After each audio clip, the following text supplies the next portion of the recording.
Ich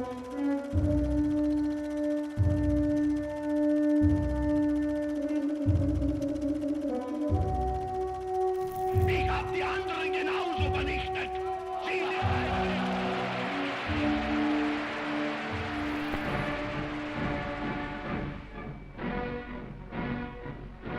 Hay hombres que alteran el curso de la historia. El 30 de enero de 1933, un hombre de 43 años prestó juramento como canciller del Reich en el edificio de la presidencia del Reich de Berlín. Lo que sigue es la historia de ese reinado, contada desde adentro, no desde las trincheras de los que sufrieron, aunque sus voces aparecerán, sino desde los salones de mármol de la nueva Cancillería, desde las conferencias militares del Wolfschanze en los bosques de Prusia Oriental. El Partido Obrero Alemán tenía, cuando Hitler se unió en septiembre de 1919, menos de 100 miembros registrados. En 2 años, Hitler lo había transformado en el Partido Nacionalsocialista Obrero Alemán, Nationalsozialistische Deutsche Arbeiterpartei, NSDAP, y se había convertido en su líder absoluto con el título de Führer, jefe. Su arma era la palabra. Quienes le escucharon en esos años tempranos describieron el fenómeno de manera sorprendentemente uniforme. Albert Speer, que asistió a uno de sus discursos en Berlín en 1931, escribió que Hitler comenzaba siempre en un tono bajo, casi tímido, con lo que describió como una especie de clase magistral histórica más que un discurso. La retórica no llegaba de golpe, se acumulaba. Las frases se volvían más cortas, la voz subía de tono, y cuando la sala estaba completamente atrapada, el orador ya no persuadía, encarnaba lo que el público quería escuchar. La ola lo llevaba a él, no al revés. En Múnich, Hitler encontró financiadores entre la pequeña burguesía y algunos industriales, reclutó a veteranos de guerra en las secciones de asalto, Sturmabteilung, SA, bajo el mando de Ernst Röhm, y comenzó a construir una mitología política basada en 3 ejes. El antisemitismo radical como explicación de todos los males de Alemania, el rechazo del Tratado de Versalles de 1919 como documento de esclavitud nacional y la promesa de un Reich renovado que restauraría el honor alemán. No era un programa de gobierno, era una promesa de venganza. El 8 de noviembre de 1923, Hitler intentó replicar la marcha sobre Roma de Mussolini del año anterior. Irrumpió en la Bürgerbräukeller de Múnich con grupos armados de las SA durante una reunión del gobierno bávaro. La revolución nacional ha comenzado, anunció disparando su pistola al techo. El putsch de la cervecería fracasó en menos de 24 horas. Al día siguiente, el 9 de noviembre de 1923, columnas de nazis y veteranos marcharon hacia el centro de Múnich. En la Feldherrnhalle, frente al Ministerio del Ejército bávaro, la policía abrió fuego. 4 policías y 16 golpistas murieron. Hitler escapó herido por la caída de quien marchaba junto a él. Fue detenido 2 días después en la villa de Ernst Hanfstengel en Uffing am Staffelsee, al sur de Múnich. El juicio fue un regalo político. Hitler lo convirtió en un escenario. Habló durante horas ante los jueces, proclamó su inocencia histórica, denunció el sistema de Weimar y fue condenado a 5 años de prisión en la fortaleza de Landsberg am Lech. No cumplió ni uno. En diciembre de 1924, tras 9 meses de detención en condiciones cómodas, con habitación propia, visitas frecuentes, un asistente que le traía la correspondencia, fue puesto en libertad. Pero esos 9 meses no fueron tiempo perdido. En Landsberg dictó el primer volumen de Mein Kampf, Mi lucha, a su secretario Rudolf Hess. El libro era a partes iguales autobiografía, manifiesto ideológico y guía de conquista. Describía con claridad la expansión territorial hacia el este, la necesidad de eliminar la influencia judía en Alemania, el desprecio por la democracia parlamentaria y la doctrina del Lebensraum, espacio vital que más tarde justificaría la invasión de Polonia y la Unión Soviética. Nadie que lo leyera en 1925 podría haber afirmado después que Hitler había ocultado sus intenciones. El problema es que muy pocos se molestaron en leerlo y menos aún en tomarlo en serio. La República de Weimar, establecida en 1919 tras la derrota en la Gran Guerra, fue la primera democracia liberal alemana y fue, desde su nacimiento, una democracia en crisis permanente. El Tratado de Versalles le había impuesto reparaciones de guerra equivalentes a 132.000 millones de marcos de oro, la pérdida de territorios que incluían Alsacia-Lorena, el corredor polaco y la ciudad de Danzig, la prohibición de tener un ejército mayor de 100.000 hombres y la cláusula de culpa de guerra que responsabilizaba exclusivamente a Alemania del conflicto. La humillación era tan profunda que incluso los políticos alemanes más moderados la usaban como argumento electoral. Entre 1919 y 1923, Alemania sufrió una hiperinflación sin precedentes históricos. En octubre de 1923, un kilo de pan costaba en Berlín 5.600 millones de marcos. Los ahorros de toda una vida se evaporaron en semanas. La clase media, que era la columna vertebral social de la República, quedó destruida económicamente. Los veteranos de guerra que habían vuelto a casa sin trabajo y sin futuro llenaron los cuerpos paramilitares de izquierda y derecha.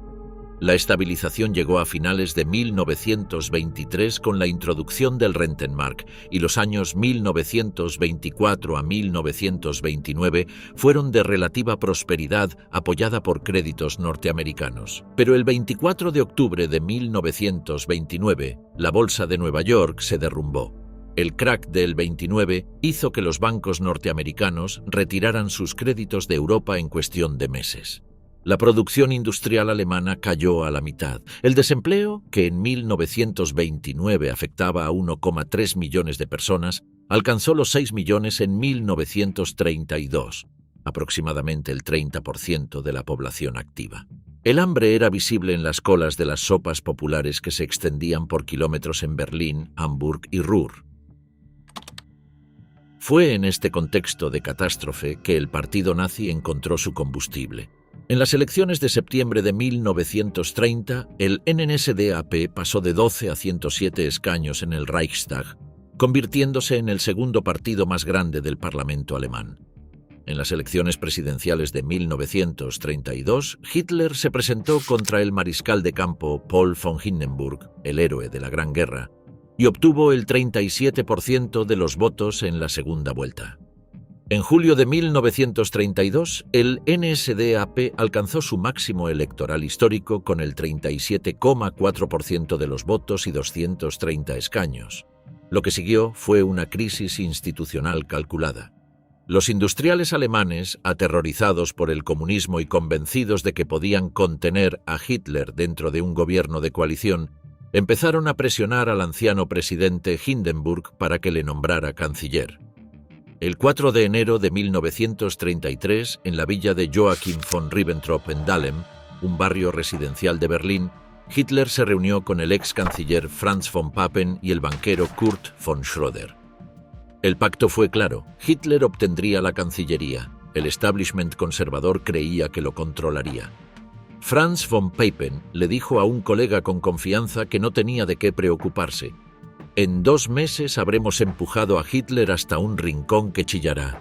Von Papen nunca fue tan equivocado en su vida. El 30 de enero de 1933, a las 11:45 de la mañana, Adolf Hitler prestó juramento como canciller del Reich en el Palacio Presidencial de Berlín ante el presidente Paul von Hindenburg, quien tenía 85 años y estaba visiblemente deteriorado. Esa noche, antorchas ardieron por las calles de Berlín durante horas. Columnas de las SA y las SS desfilaron ante la Cancillería mientras Hitler saludaba desde la ventana. Goebbels anotó en su diario: «Alemania está despierta». Albert Speer, que en ese momento estaba completamente absorto en la decoración de la sede del partido en Berlín, leyó la noticia en el periódico sin darle demasiada importancia.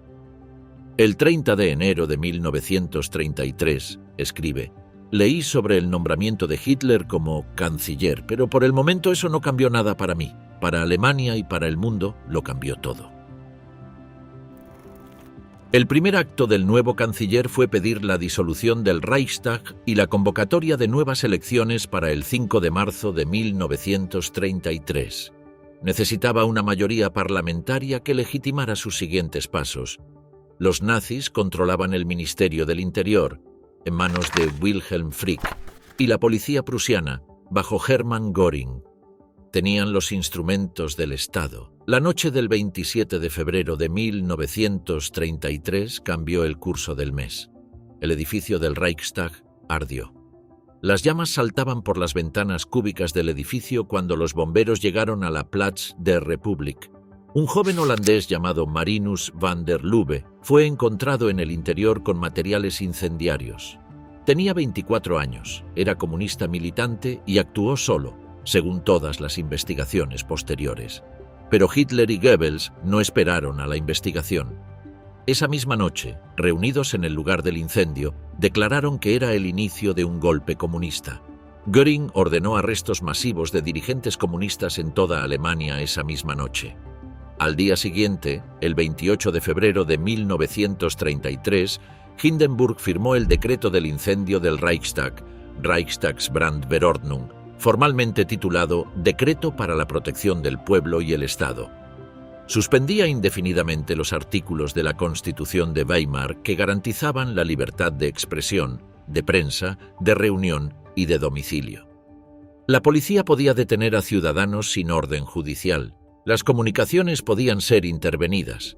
El decreto nunca fue revocado. Fue el fin formal de la República de Weimar, aunque todavía nadie lo llamara así. En las elecciones del 5 de marzo, con el terror ya instalado, los comunistas con su dirigencia en prisión preventiva, la prensa de oposición censurada, las SA patrullando los colegios electorales, el NSDAP obtuvo solo el 43,9% de los votos. No era la mayoría absoluta que Hitler necesitaba, pero en coalición con el Partido Nacional Alemán, DNVP de Alfred Hugenberg, llegó al 51,9%. Era suficiente. El 23 de marzo de 1933, en la Kroll-Oper de Berlín, el Reichstag provisional, ya que el edificio original seguía dañado, se votó la ley de habilitación, Ermächtigungsgesetz. La ley otorgaba al gobierno el poder de legislar por decreto durante 4 años, sin necesidad de la aprobación del Reichstag ni del presidente. Era la entrega legal del poder parlamentario. Para aprobarla se necesitaban 2/3 de los votos. Los diputados comunistas estaban en prisión o en la clandestinidad. Los socialdemócratas, acosados por las SA apostadas fuera y dentro del edificio, votaron 94 contra 0 en oposición, el único partido que se atrevió a votar en contra. El líder socialdemócrata Otto Wels pronunció las últimas palabras de resistencia democrática pronunciadas en ese parlamento.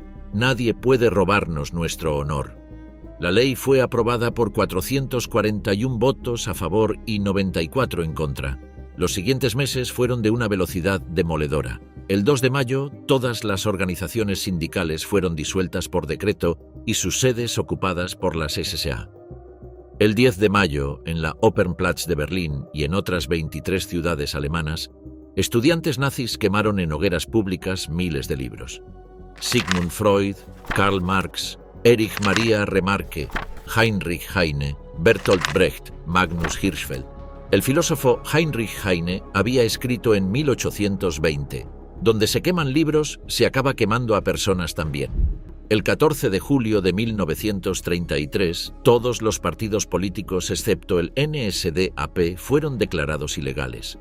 Alemania era oficialmente un estado de partido único. La Gleichschaltung, la sincronización o coordinación forzosa, se extendió sistemáticamente a todos los ámbitos de la vida pública: sindicatos, asociaciones culturales, organizaciones deportivas, iglesias, medios de comunicación.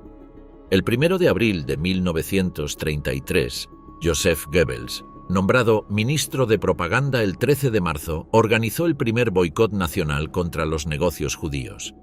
Hombres de las SA montaron guardia frente a las tiendas con carteles pintados de estrella de David y la advertencia: «Alemán, no compres en tiendas judías». Mientras tanto, el sistema de terror tomaba forma física. El 22 de marzo de 1933, Heinrich Himmler, el nuevo jefe de la policía de Múnich, anunció la apertura del primer campo de concentración en Dachau, un antiguo almacén de municiones a 16 kilómetros al noroeste de la ciudad. Los primeros detenidos fueron comunistas, socialdemócratas, sindicalistas y otros enemigos del Estado. El comandante Theodor Eicke estableció allí el sistema que luego se replicaría en todo el Reich: trabajo forzado, disciplina brutal, humillación sistemática. Para junio de 1934, Hitler enfrentaba una amenaza que venía de dentro. Ernst Röhm, el jefe de las SA y su viejo camarada de los primeros años en Múnich, quería ir más lejos. Las SA tenían en ese momento entre 2 y 3 millones de hombres, y Röhm soñaba con convertirlas en el núcleo de un nuevo ejército revolucionario que absorbiera al Reichswehr tradicional. Los generales del ejército, que nunca habían ocultado su desprecio por los matones de las SA, presionaban a Hitler para que pusiera orden. Himmler y Göring, que veían en Röhm un rival peligroso, se encargaron de convencer a Hitler de que existía un complot inminente. El 30 de junio de 1934, en lo que la historia conoce como la Nacht der langen Messer, la noche de los cuchillos largos, unidades de las SS arrestaron y ejecutaron a cientos de personas en toda Alemania. Röhm fue detenido en el Hotel Hanselbauer de Bad Wiessee, Bavaria, donde dormía cuando los hombres de Hitler llegaron al amanecer. Fue llevado a la prisión de Stadelheim en Múnich. La leyenda cuenta que se ofreció a que fuera el propio Hitler quien le disparara. Un oficial de las SS entró en su celda y le dejó un revólver sobre la cama. Röhm se negó a usarlo. 2 oficiales entraron y le dispararon a bocajarro. En total, entre 70 y 85 personas fueron ejecutadas oficialmente. Los historiadores estiman que el número real fue mayor, probablemente entre centenar y 150. Entre las víctimas había no solo líderes de las SA. También el ex canciller Kurt von Schleicher y su esposa fueron asesinados en su villa en Neubabelsberg, cerca de Berlín. También murió Gregor Strasser, ex jefe de la organización del partido que había intentado negociar con Hindenburg en 1932. Franz von Papen, el ex canciller que había domesticado a Hitler con tanta confianza, sobrevivió de milagro. Su secretario fue asesinado y su propio apartamento fue registrado. El 3 de julio de 1934, el gabinete promulgó una ley que declaraba las ejecuciones como medidas de defensa del Estado. No hubo juicios, no hubo investigación. El Reichstag aplaudió. Speer, que conocía a muchos de los implicados, recordó en sus memorias que la noticia del asesinato de von Schleicher y su esposa le perturbó profundamente, pero que, como tantas otras cosas, fue archivada mentalmente bajo la categoría de asuntos políticos, que no le concernían como arquitecto. Era la mecánica de la complicidad, ignorar el horror para seguir construyendo. El 2 de agosto de 1934, el presidente Paul von Hindenburg murió en su finca de Neudeck, en Prusia Oriental, a los 86 años. Ese mismo día, antes incluso de que el cuerpo fuera trasladado, Hitler firmó una ley que fusionaba el cargo de presidente y el de canciller en uno solo: el Führer y canciller del Reich. El ejército, en una decisión de consecuencias históricas incalculables, prestó ese mismo día un juramento personal de lealtad no al Estado alemán ni a la Constitución, sino a Adolf Hitler personalmente. Juro por Dios este sagrado juramento, que obedeceré sin condiciones al Führer del Reich alemán y del pueblo alemán, Adolf Hitler, comandante supremo de la Wehrmacht, y como un soldado valiente estaré dispuesto en todo momento a dar mi vida por este juramento. El 19 de agosto, un referéndum preguntó al pueblo alemán si aprobaba la fusión de poderes.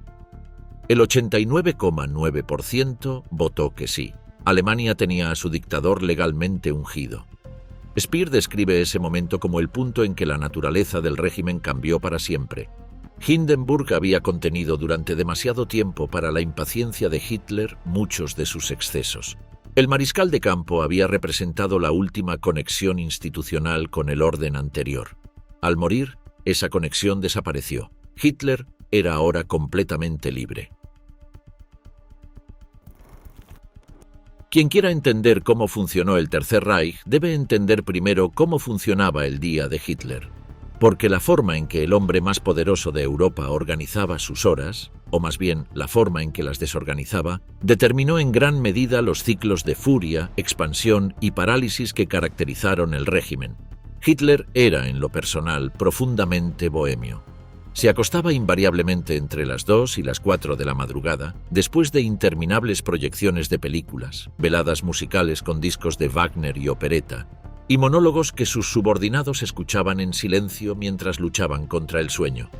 Se levantaba tarde, habitualmente entre las 10 y las 11 de la mañana. En el Berghof, su residencia en las montañas de los Alpes bávaros, en Obersalzberg, cerca de Berchtesgaden, este patrón se convertía en una rutina opresiva para todo el que le rodeaba. El Berghof era, en apariencia, una casa de campo ampliada. En realidad, era el núcleo del poder informal del régimen. Bormann, el secretario personal de Hitler y administrador del Obersalzberg, había expropiado fincas centenarias, demolido capillas votivas y talado bosques seculares para construir un complejo amurallado de 4,3 kilómetros cuadrados, rodeado por 2 perímetros de vallas de alambre. Las rutas de acceso pasaban por 2 controles de identidad. Los guardias de las SS patrullaban las 24 horas. La jornada comenzaba con el desayuno tardío de Hitler, vegetariano estricto desde mediados de los años 30, convencido de que el consumo de carne acortaba la vida y deterioraba la moral, seguido de informes de prensa preparados por su jefe de prensa, el doctor Otto Dietrich. Después venían los despachos con Bormann, que controlaba el acceso a Hitler con una meticulosidad burocrática que hacía de él el hombre más poderoso del aparato, después del propio Führer.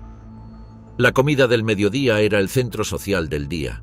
Entre 40 y 50 personas tenían acceso libre a la mesa de Hitler en la Cancillería berlinesa. En Obersalzberg el número era menor, pero el ritual idéntico: sopa, plato principal de carne o un plato vegetariano especial para Hitler, postre, agua mineral, una botella de vino barato, sin aperitivos, sin lujos. Hitler gustaba de subrayar la sobriedad de su mesa como propaganda de comunidad popular, aunque Göring, que casi nunca asistía, había comentado con desprecio a Speer que la comida en casa del Führer era demasiado horrible para su gusto. Los monólogos de sobremesa duraban hasta las 4:30 de la tarde, repitiendo siempre los mismos temas: los crímenes de Versalles, la inferioridad de la democracia, la grandeza de la Roma antigua, la magnificencia de Wagner, las teorías dietéticas del Führer. Después de comer venía el paseo al Teehaus, la casa del té, un edificio circular de unos 8 metros de diámetro situado en un mirador con vistas al valle de Berchtesgaden. El camino era invariable. Los comentarios sobre el paisaje eran casi siempre los mismos, y la compañía ya conocía de memoria cada frase. Eva Braun, la compañera de Hitler desde 1929, solía sentarse a su lado.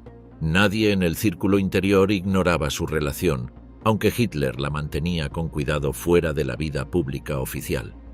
Cuando llegaban ministros o dignatarios del Reich, Eva era confinada a su habitación. Eva Braun era hija de un maestro de escuela de Múnich.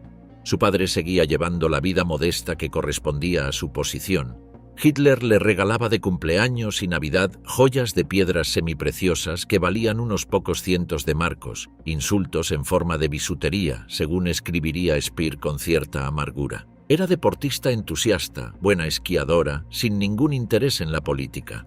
En los años de la amistad de Speer con ella, comentaba a veces con inteligencia práctica sobre los pequeños abusos que veía en Múnich, lo que irritaba a Bormann porque significaba que Hitler le llamaba a cuentas. La tarde terminaba con la cena, una segunda proyección cinematográfica. Hitler veía entre 1000 y 1500 películas en el período 1933 a 1945, incluyendo los últimos estrenos americanos que oficialmente estaban prohibidos en Alemania, y la velada frente a la chimenea que se prolongaba hasta la madrugada. Quienes lo rodeaban, liberados cuando por fin Hitler se retiraba, solían descorchar botellas de coñac con el alivio de presos que obtienen un indulto temporal. Speer lo resumió sin adornos: llegaba a casa muerto de cansancio, agotado de no hacer nada. Y sin embargo, desde esa corte de monotonía y tedio, desde ese paisaje de películas de opereta y monólogos sobre perros, se tomaban decisiones que determinaban la suerte de continentes. El Hitler que los líderes europeos encontraban en sus negociaciones de los años 30 no era el Hitler que sus propios generales temían en privado. Era un actor consumado, capaz de ajustar su tono y su imagen con precisión casi quirúrgica según el auditorio. Llevaba trajes azul marino en las recepciones diplomáticas, cuando en los mítines lucía el uniforme pardo de la SA. Hablaba de paz cuando ya había comenzado a rearmar. El 16 de marzo de 1935, Hitler anunció el restablecimiento del servicio militar obligatorio en Alemania, prohibido expresamente por el Tratado de Versalles, y la creación de la Wehrmacht, el nuevo ejército alemán con una meta declarada de 550.000 efectivos. Las potencias occidentales protestaron formalmente. Gran Bretaña firmó en junio de ese mismo año el Acuerdo Naval Anglo-Alemán, que reconocía implícitamente el derecho de Alemania a tener una flota de guerra. Era el primer paso del apaciguamiento. El 7 de marzo de 1936, las tropas alemanas entraron en la Renania desmilitarizada. Era otra violación directa de Versalles. Los generales alemanes habían advertido a Hitler que la acción era arriesgada. Las fuerzas disponibles eran apenas 3 batallones. Si Francia respondía militarmente, el ejército alemán tendría que retirarse. Hitler ignoró la advertencia. Francia no respondió. Gran Bretaña no respondió. Hitler lo interpretó exactamente como lo que era, una prueba superada. Las 48 horas posteriores a la marcha sobre la Renania, diría más tarde, fueron las más angustiosas de mi vida. Si los franceses hubieran entrado en Renania, habríamos tenido que retirarnos con el rabo entre las piernas porque los recursos militares a nuestra disposición eran completamente inadecuados.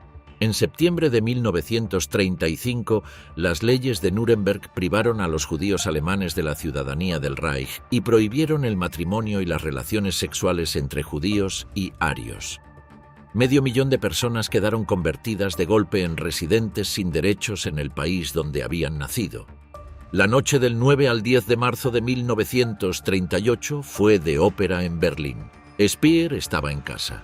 Göring llegó con gran pompa a una función. De repente, el personal de la Cancillería comenzó a moverse con urgencia. El canciller austríaco Kurt von Schuschnigg había pronunciado esa tarde un discurso en Innsbruck anunciando un plebiscito. Los austríacos decidirían ellos mismos si querían ser independientes.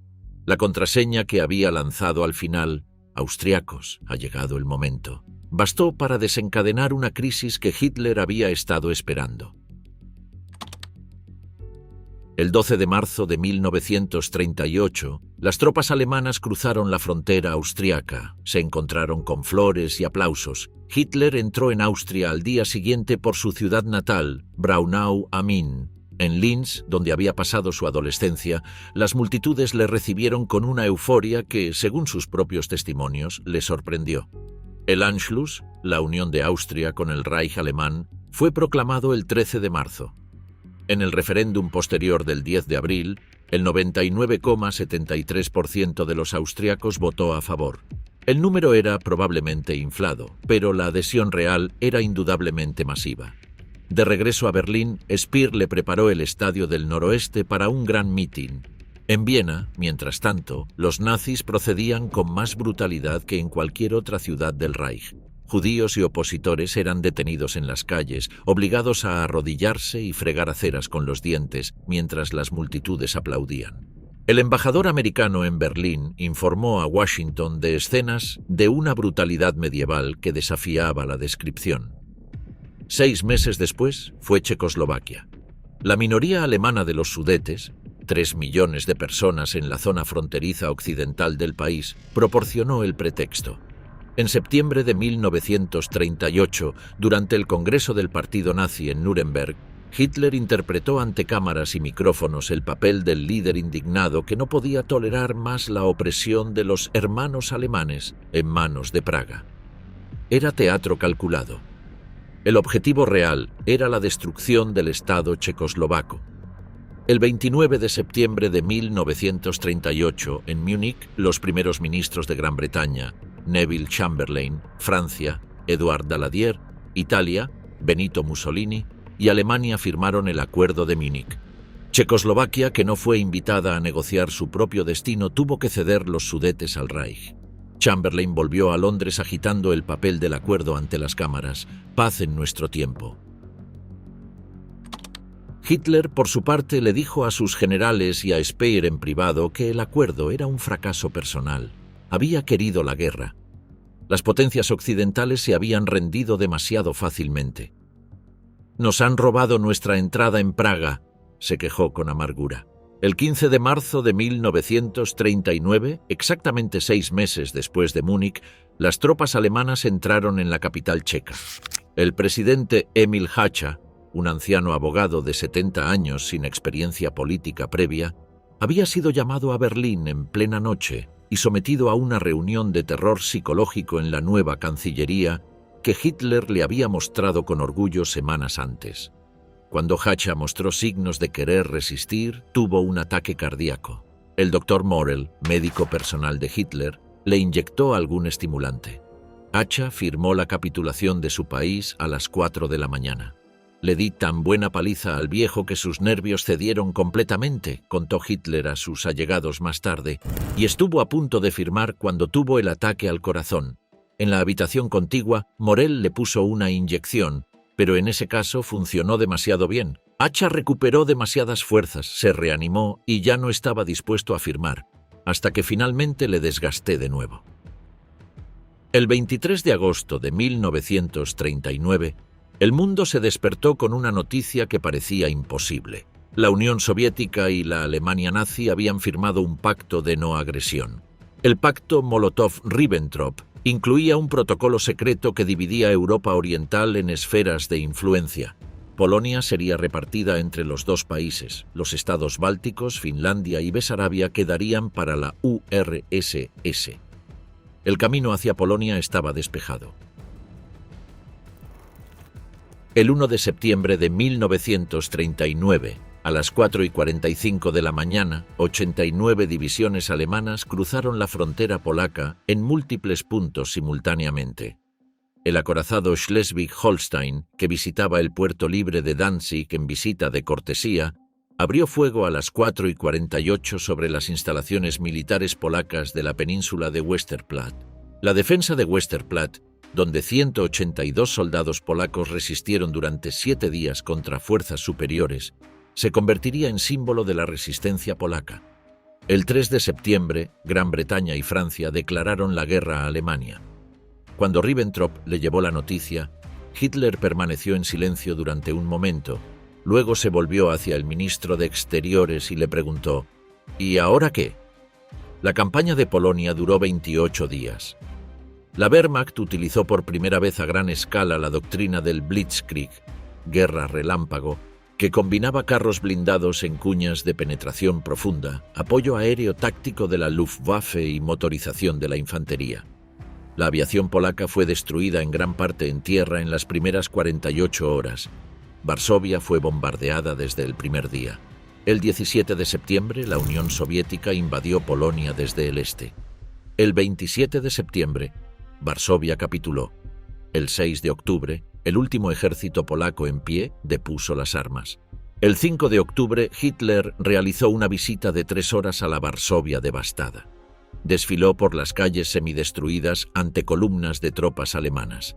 Esa misma tarde, de regreso a Berlín, pronunció en el Reichstag un discurso de paz. Ofrecía a Francia y Gran Bretaña una conferencia para resolver las diferencias. Las potencias occidentales rechazaron la propuesta. Speer fue convocado a las afueras de Berlín para reunirse con Hitler en esas semanas. «Fui a verle en una sala de mapas en algún lugar fuera de la ciudad», escribe. El Hitler que encontró era diferente, más tenso, más concentrado. Las conversaciones sobre arquitectura se volvieron más breves, aunque no desaparecieron del todo. Incluso en guerra, Hitler seguía revisando planos para Berlín y Linz. Las megalómanas visiones de la capital del futuro Reich no habían sido puestas en pausa.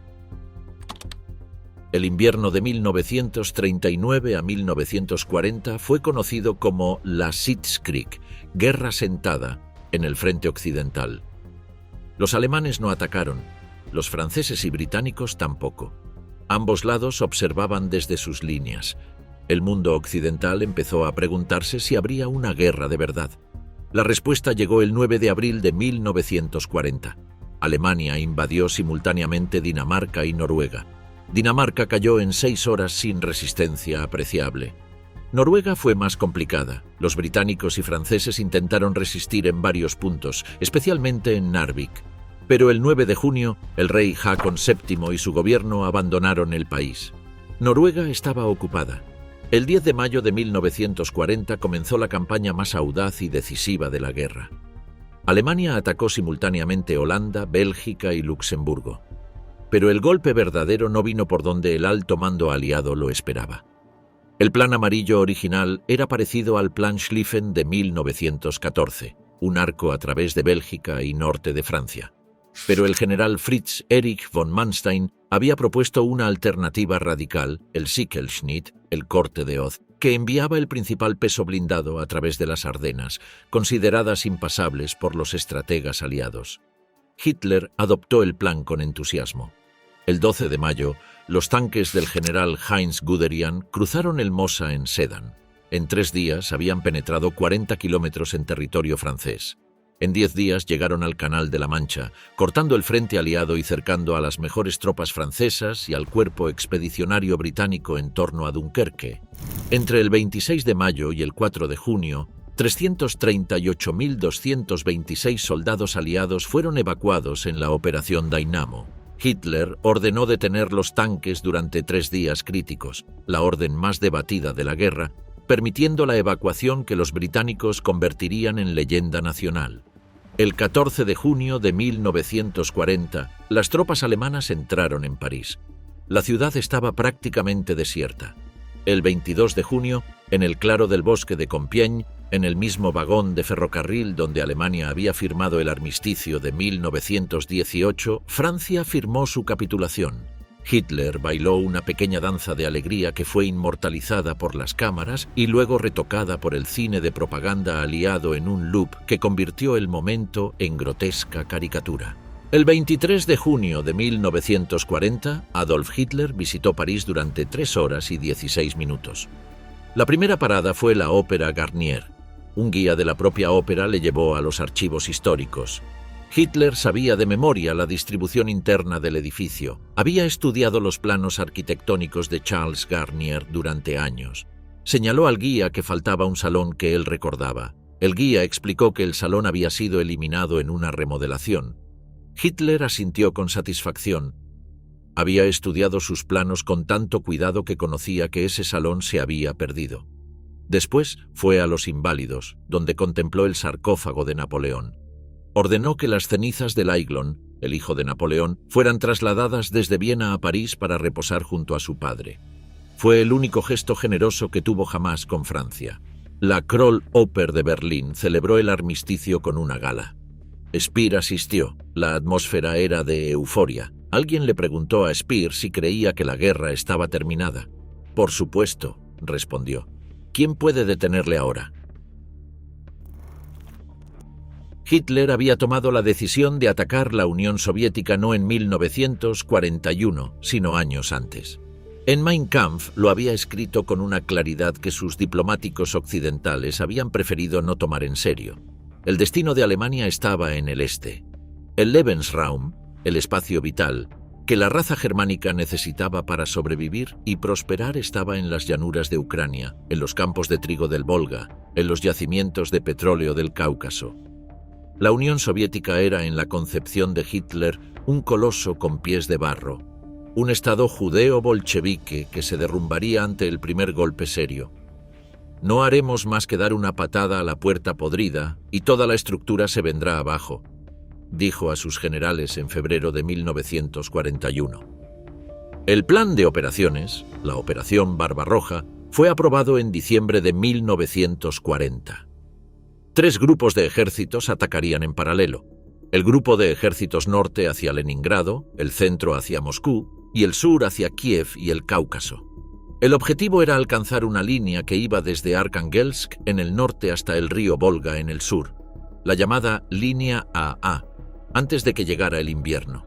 El 22 de junio de 1941, a las 3:15 de la mañana, más de 3 millones de soldados alemanes junto a contingentes finlandeses, rumanos, húngaros e italianos cruzaron simultáneamente la frontera soviética en un frente de 2.900 kilómetros.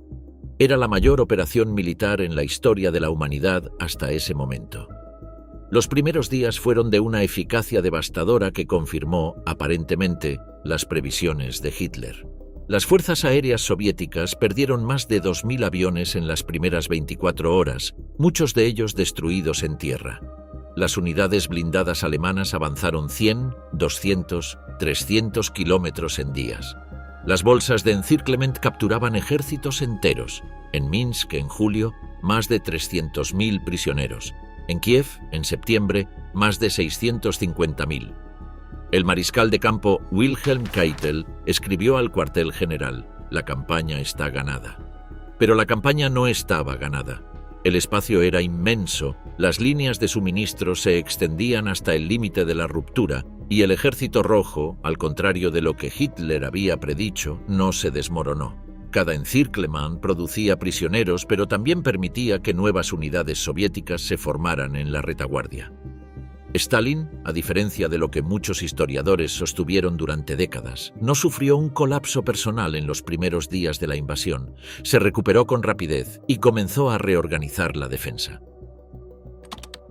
El cuartel general de Hitler durante la campaña del Este fue el Wolfschanze, la guarida del lobo, un complejo de búnkeres construido en los oscuros bosques de pinos y abedules de Prusia Oriental, cerca de la pequeña localidad de Rastenburg.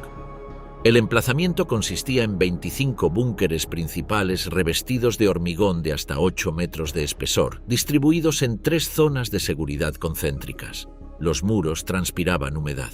El ruido constante de los generadores eléctricos era tan penetrante que los colaboradores más cercanos de Hitler desarrollaron con el tiempo problemas auditivos.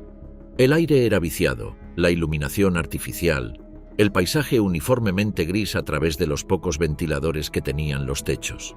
Los veranos eran húmedos e infestados de mosquitos, los inviernos de un frío que calaba hasta los huesos.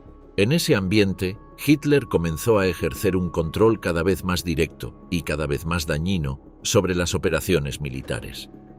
Al principio, sus intervenciones mostraban cierta intuición táctica, pero con el tiempo, esa intuición fue siendo reemplazada por la obstinación. El Führer tomaba las decisiones militares con cada vez más desconsideración por la realidad del terreno, escribiría más tarde el general Heinz Guderian en sus memorias. Pedía lo imposible y castigaba a quienes se lo decían. En otoño de 1941, las tropas alemanas estaban a menos de 20 kilómetros de Moscú. Los oficiales de la vanguardia podían ver los reflejos de las cúpulas doradas del Kremlin con sus prismáticos. Pero el frío llegó temprano y con una brutalidad para la que el ejército alemán no estaba preparado. Las tropas, que habían salido con equipo de verano, combatían a menos 30 grados centígrados con botas de cuero fino. Los lubricantes de los tanques se solidificaban. Los motores de los aviones no arrancaban. En diciembre, el Ejército Rojo lanzó una contraofensiva que empujó a los alemanes hacia atrás en varios puntos del frente. Hitler culpó a sus generales. El 19 de diciembre de 1941 destituyó al mariscal de campo Walter von Brauchitsch como comandante en jefe del ejército y asumió personalmente el mando. Nunca lo devolvió. Desde ese momento Hitler no era solo el dictador político de Alemania, era también su comandante militar supremo, tomando decisiones sobre la posición de cada división, sobre cada retirada, sobre cada contraataque, y era inflexible. La orden que daría a sus tropas en diciembre de 1941, resistir donde están, sin un paso atrás, evitó probablemente una derrota total en ese invierno. Pero convirtió ese principio de resistencia ciega en dogma permanente, incluso cuando la realidad exigía el movimiento.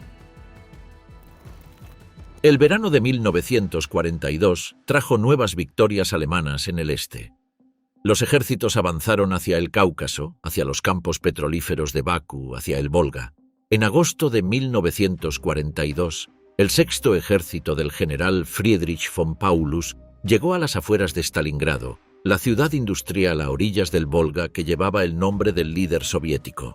La batalla de Stalingrado duró 6 meses, de agosto de 1942 a febrero de 1943. Fue la batalla urbana más sangrienta de la historia. Los combates se desarrollaban casa por casa, planta por planta, habitación por habitación. El general Vasily Chuikov, comandante del 62º Ejército Soviético que defendía la ciudad, describió una táctica específica: mantener sus líneas tan cerca del enemigo como fuera posible, de modo que la artillería y la aviación alemanas no pudieran actuar sin destruir a sus propias tropas. El frente más seguro está junto al enemigo, era su principio. En el interior de las fábricas destruidas de Stalingrado, la fábrica de tractores, la planta metalúrgica de barricadas, la planta Octubre Rojo, los soldados soviéticos y alemanes combatían en ruinas que olían a pólvora, sangre y carne chamuscada. Los edificios habían perdido sus techos y paredes exteriores, pero las estructuras metálicas seguían en pie como jaulas descomunales, donde los hombres se mataban con granadas y bayonetas en oscuridad casi total. El 19 de noviembre de 1942, el Ejército Rojo lanzó la Operación Urano, un doble envolvimiento de las fuerzas alemanas en y alrededor de Stalingrado. En 4 días, los blindados soviéticos cerraron la bolsa. 290.000 soldados alemanes, rumanos, italianos y croatas quedaron atrapados. Hitler prohibió cualquier intento de ruptura hacia el exterior. El Sexto Ejército, le dijo a von Paulus, permanecería donde estaba. El mariscal de campo Erich von Manstein intentó un alivio desde el exterior con el grupo de ejércitos Don, la operación Tormenta de Invierno, que llegó a 48 kilómetros de la bolsa antes de ser detenida. En enero de 1943, la bolsa se contraía bajo una presión irresistible. El aeropuerto de Gumrak, la última pista de aterrizaje disponible para los aviones de suministro alemanes, cayó el 22 de enero. Las tropas recibían entre 200 y 250 calorías diarias. Los caballos fueron sacrificados para comer. Después, las ratas. Después, el cuero de las botas hervido. El 31 de enero, Friedrich von Paulus, ascendido a mariscal de campo el día anterior por Hitler, en el entendido tácito de que ningún mariscal de campo alemán se había rendido jamás, fue capturado en el sótano de los almacenes Univermag, en el centro de Stalingrado. Al día siguiente, el 2 de febrero de 1943, las últimas unidades alemanas en la Bolsa Norte depusieron las armas. Más de 100.000 soldados alemanes marcharon hacia los campos de prisioneros soviéticos. La mayoría nunca volvió. Las estimaciones indican que de los 91.000 capturados, solo 6.000 regresaron a Alemania después de la guerra. El resto murió de frío, hambre, enfermedad y agotamiento en los campos de prisioneros del Volga y Siberia. Hitler se encerró en el Wolfschanze con la noticia. Su estado, según los testimonios de quienes le vieron en esas horas, era de una mezcla de incredulidad y furia. No había previsto la posibilidad del fracaso. El discurso de la derrota de Stalingrado lo dio Goebbels, no Hitler. En el Sportpalast de Berlín, el 18 de febrero de 1943, el ministro de propaganda preguntó a una masa de 10.000 personas cuidadosamente seleccionadas: ¿queréis la guerra total? La multitud rugió que sí. Las imágenes de ese discurso fueron distribuidas por todo el mundo. Speer, que en febrero de 1942 había asumido el Ministerio de Armamentos y Producción de Guerra tras la muerte accidental de Fritz Todt, cuyo avión se estrelló en circunstancias nunca del todo aclaradas, tomó nota del cambio en el estado de Hitler. A partir de Stalingrado, escribe, algo cambió en Hitler. No era solo el peso de la derrota, era la primera grieta en la armadura de su certeza. Antes, cualquiera que cuestionara una de sus decisiones era tratado como un traidor o un cobarde. Después de Stalingrado comenzó a ser más difícil ignorar la realidad, aunque Hitler hiciera todo lo posible por seguir ignorándola. Para entender el régimen de Hitler no es suficiente seguir las campañas militares. Al mismo tiempo que se desarrollaban las batallas, otro proceso marcha paralelo, más oscuro y más definitivo: el exterminio sistemático de los judíos europeos y de otras categorías de personas consideradas indeseables por el régimen. El antisemitismo nazi no comenzó como un programa de exterminio. Comenzó como discriminación y fue escalando metódicamente. Las leyes de Nuremberg de 1935 privaron a los judíos de la ciudadanía. Las restricciones económicas los expulsaron gradualmente de las profesiones liberales, el comercio, las finanzas. La Kristallnacht del 9 al 10 de noviembre de 1938, la Noche de los Cristales Rotos, Fue el primer pogrom organizado por el Estado en Europa Occidental del siglo XX. En esa noche, grupos coordinados de las SA y de civiles nazis atacaron sinagogas, negocios y hogares judíos en toda Alemania y Austria. Se estimaron en torno a 95 las personas asesinadas en la propia noche, más de 7.500 negocios destruidos y unas 1.400 sinagogas quemadas o dañadas. Alrededor de 30.000 hombres judíos fueron arrestados y enviados a campos de concentración. Speer pasó en coche frente a los restos humeantes de las sinagogas de Berlín en la mañana del 10 de noviembre. Lo que más le perturbó, escribe con honestidad brutal en sus memorias, fue el aspecto de desorden. Las vitrinas rotas de la Fasanenstraße le ofendían a su sentido del orden burgués. No pensó en las familias dentro de esas tiendas. Años después, en Spandau, escribiría que esa incapacidad de ver más allá del vidrio roto era quizás el pecado de omisión más inexcusable de mi vida. El salto al exterminio sistemático se produjo en el contexto de la invasión soviética. Los Einsatzgruppen, grupos de acción especiales de las SS, seguían a los ejércitos en su avance, con la misión de ejecutar a comisarios políticos soviéticos, funcionarios del Partido Comunista, y judíos. En Babi Yar, un barranco a las afueras de Kiev, el 29 y 30 de septiembre de 1941, los Einsatzgruppe C ejecutaron a 33.771 judíos de la ciudad en 2 días. Era la mayor masacre en un solo episodio de toda la guerra. Los hombres, mujeres y niños eran conducidos en columnas hasta el borde del barranco, obligados a desnudarse y disparados en grupos. El 20 de enero de 1942, en una villa a orillas del lago Wannsee, en Berlín, 15 altos funcionarios del régimen, entre ellos Reinhard Heydrich, jefe de la Oficina Central de Seguridad del Reich, y Adolf Eichmann, responsable de los asuntos judíos de la Gestapo, se reunieron en una sesión que duró aproximadamente 90 minutos para coordinar lo que llamaron la solución final de la cuestión judía, Endlösung der Judenfrage. El protocolo de la conferencia, redactado por Eichmann, calculaba la cifra de judíos europeos a procesar en 11 millones. Los campos de exterminio, distintos de los campos de concentración, comenzaron a operar en el invierno de 1941 a 1942. Chelmno fue el primero, en diciembre de 1941. Le siguieron Belzec, Sobibor, Treblinka en el marco de la Operación Reinhardt.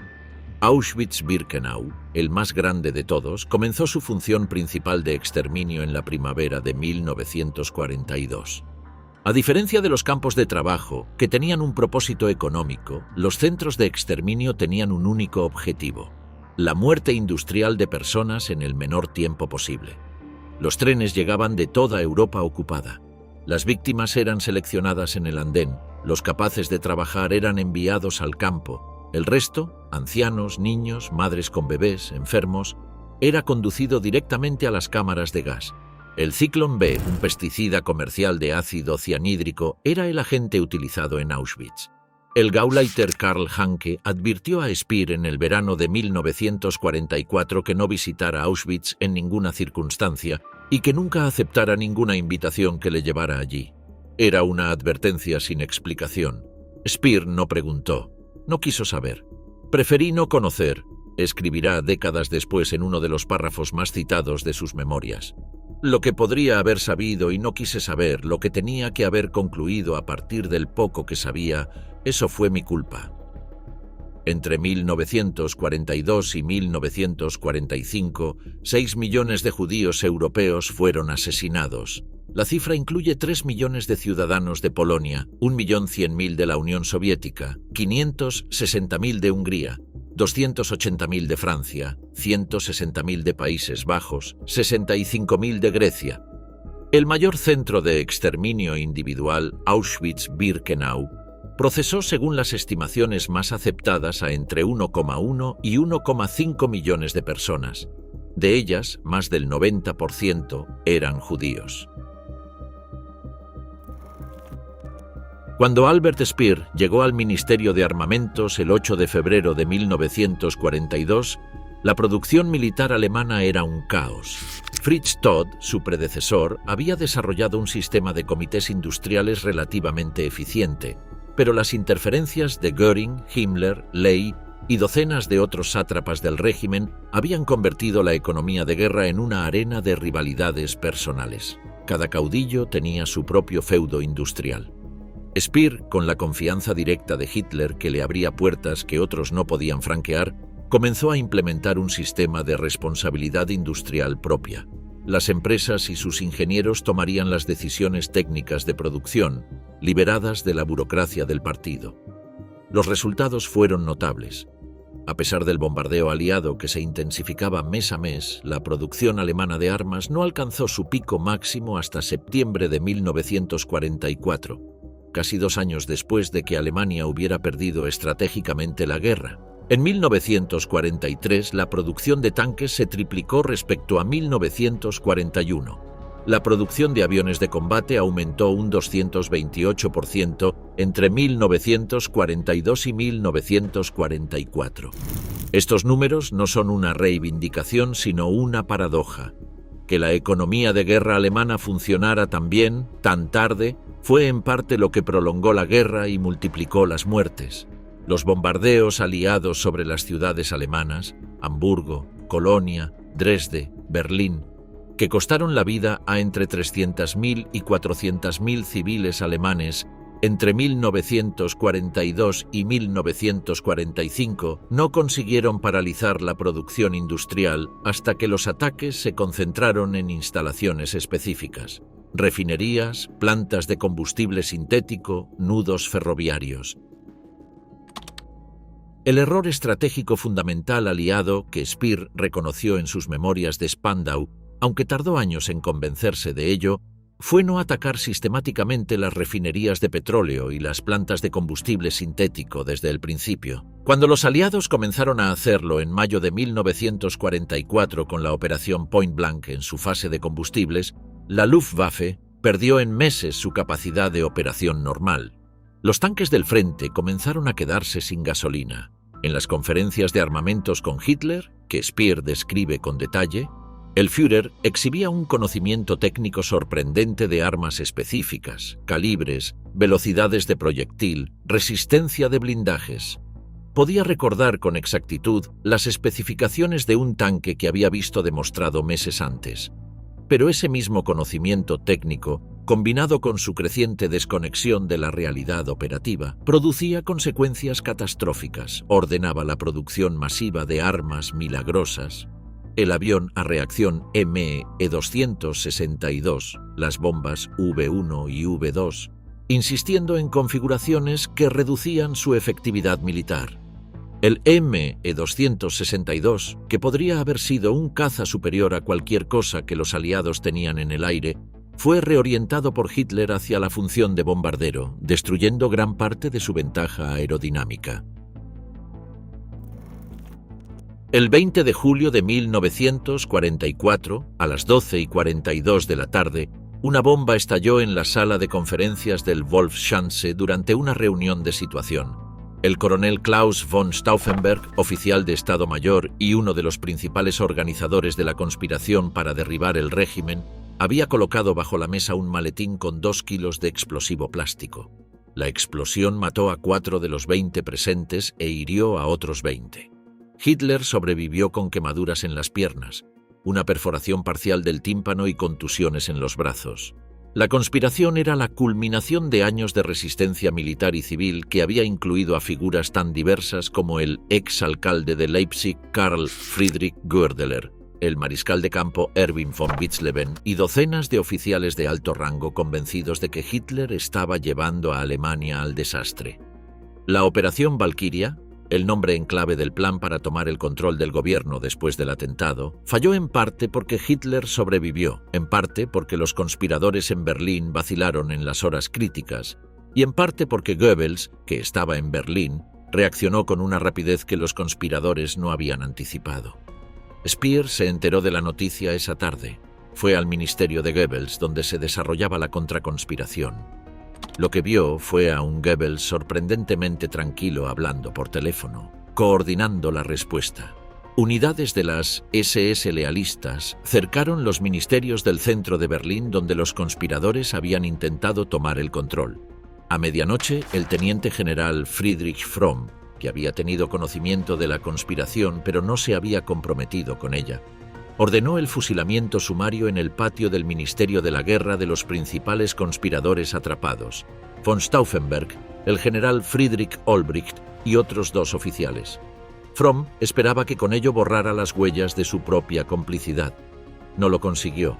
Fue detenido semanas después. En total, alrededor de 5.000 personas fueron arrestadas en los meses que siguieron al atentado. Aproximadamente 200 fueron ejecutadas. Las ejecuciones no fueron siempre fusilamientos. Varios de los más prominentes, los mariscales de campo von Witzleben y el general Helmut Stief, entre ellos, fueron colgados con cuerdas de piano en Plötzensee, filmados por las cámaras del régimen. Hitler vio los filmes de las ejecuciones esa misma noche. El Hitler que Speer encontró en sus visitas durante los meses siguientes era otro hombre. Tenía el brazo izquierdo en tremor permanente, probablemente síntoma de la enfermedad de Parkinson que ya le había sido diagnosticada o que avanzaba sin diagnóstico. Su piel era grisácea, sus ojos acuosos, caminaba encorvado. El doctor Morel le administraba dosis cada vez más altas de estimulantes, vitaminas y preparados de origen orgánico cuya composición exacta algunos médicos del entorno sospechaban que incluían sustancias más peligrosas, posiblemente anfetaminas.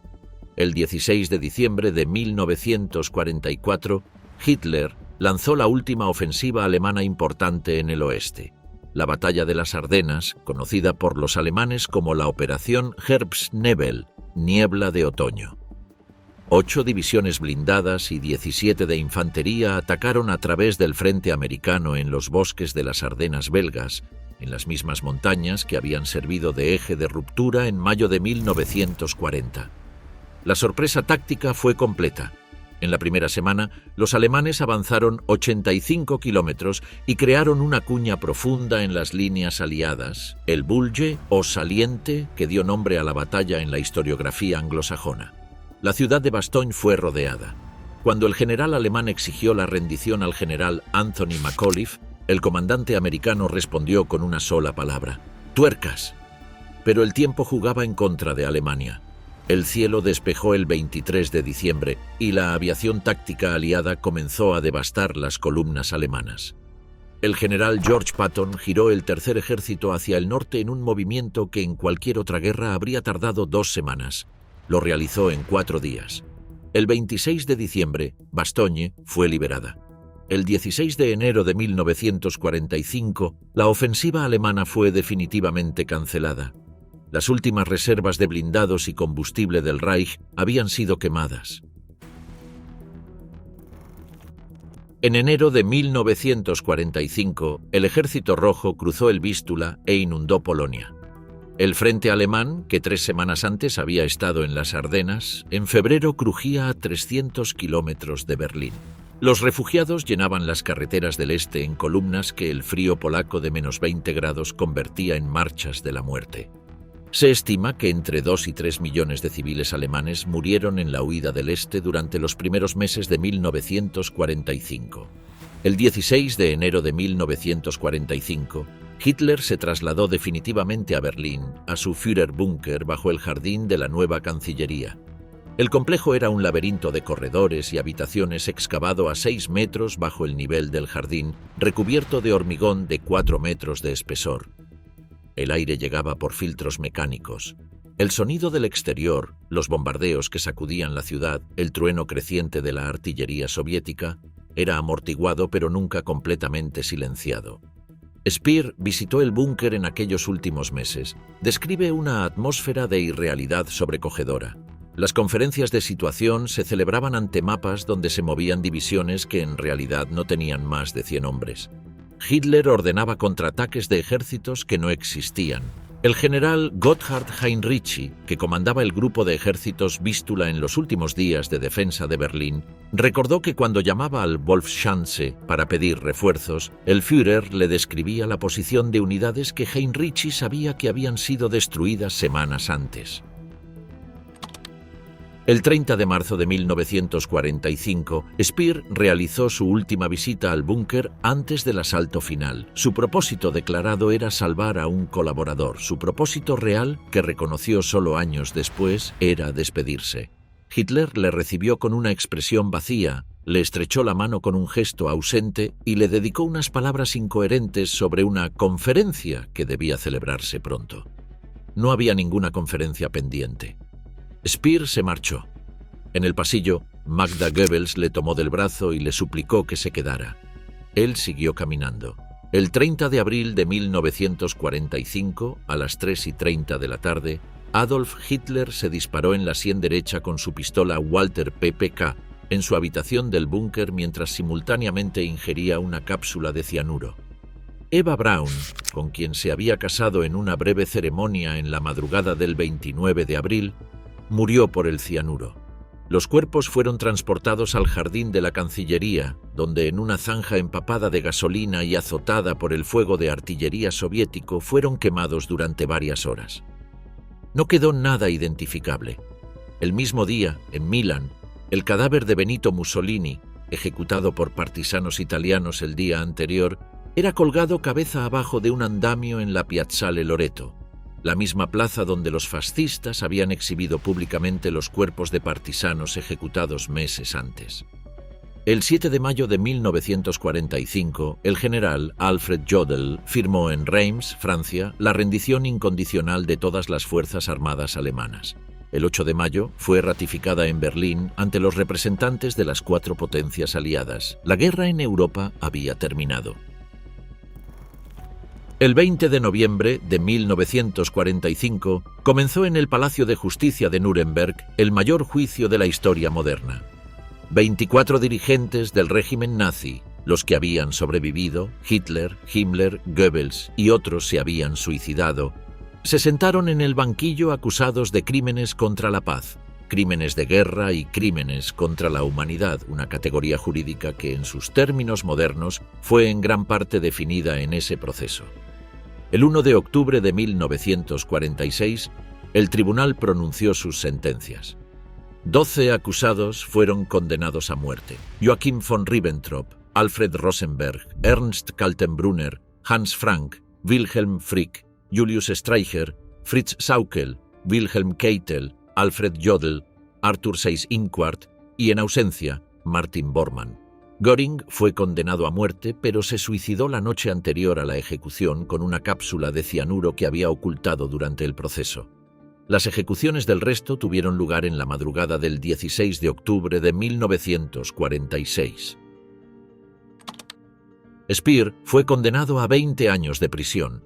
Reconoció ante el tribunal su responsabilidad como miembro del gobierno. Aceptó que como ministro de Armamentos había utilizado trabajo forzado a escala masiva, que había colaborado con las SS cuando éstas proveían prisioneros de campos de concentración para sus líneas de producción.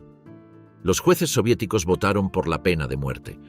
Los occidentales aceptaron las circunstancias atenuantes y le condenaron a 20 años. El 1 de octubre de 1966, Albert Speer salió de la prisión de Spandau en Berlín.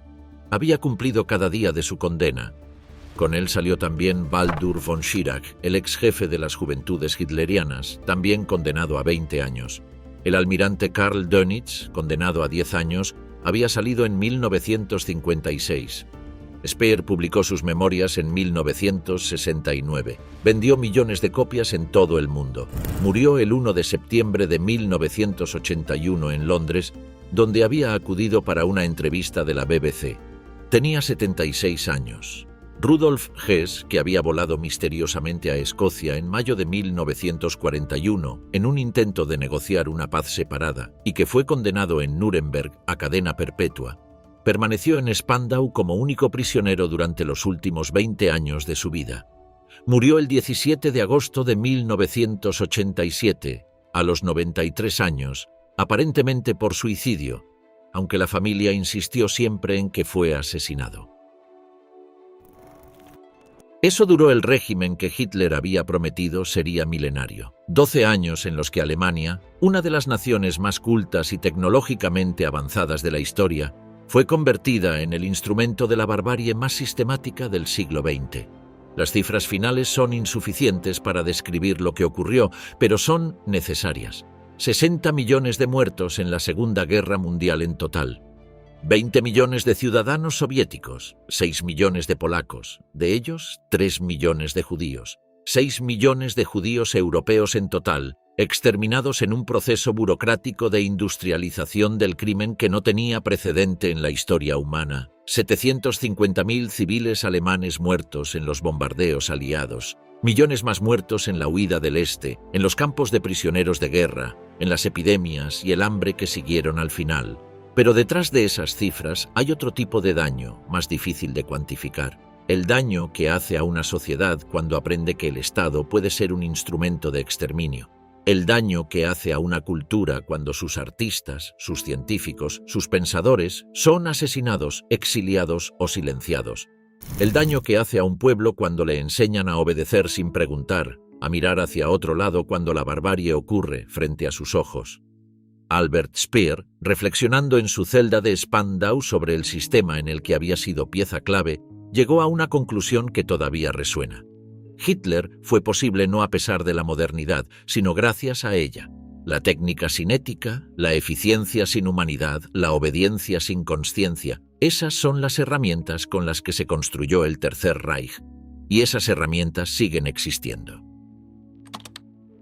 El Wolfschanze está hoy en ruinas, destruido por las SS antes de la llegada soviética en enero de 1945.